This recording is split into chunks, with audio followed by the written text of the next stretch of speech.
Hi, I'm Craig David, and these are my 3 favourite albums. I'm going to start off with Dr. Dre, 2001. Dr. Dre, for a period of time, well, he's maintained it through, but then gone on to be like the man that we know for beats. But he completely embodied the hip hop scene when he dropped this album, because we're talking about the Snoop Dogg's and obviously Nate Dogg, who passed away, he was the feature guy on so many great records, Eminem at that time.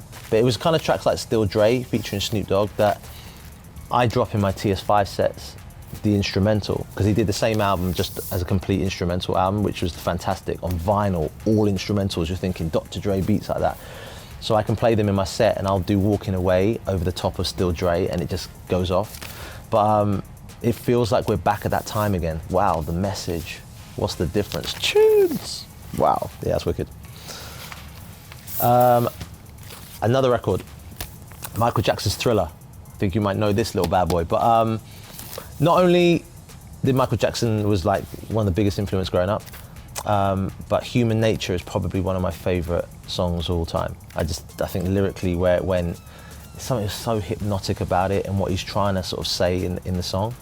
And this was kind of Michael Jackson, like on the come up. I know that the Jackson 5 stuff and Bad was doing his thing, but Thriller was just a record that just felt like he was in his comfort zone.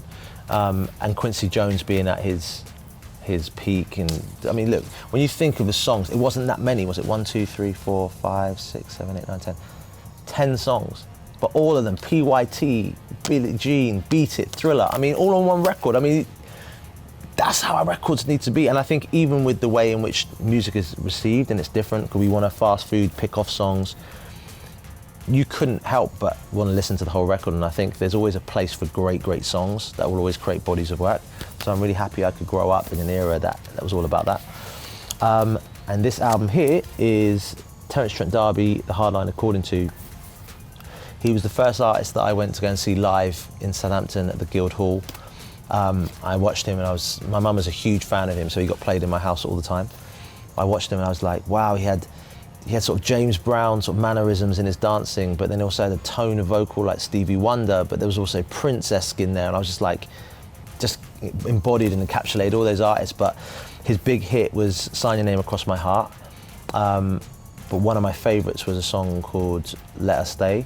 And it was just like, he rasped in his voice, just felt like, I believe you, my friend. Like, I really do. And it's a shame because this album was the one that everyone was to go to. He had another album after this, and they kind of he changed and he went through changing his name and did something completely different in his path, but he left a legacy of great music.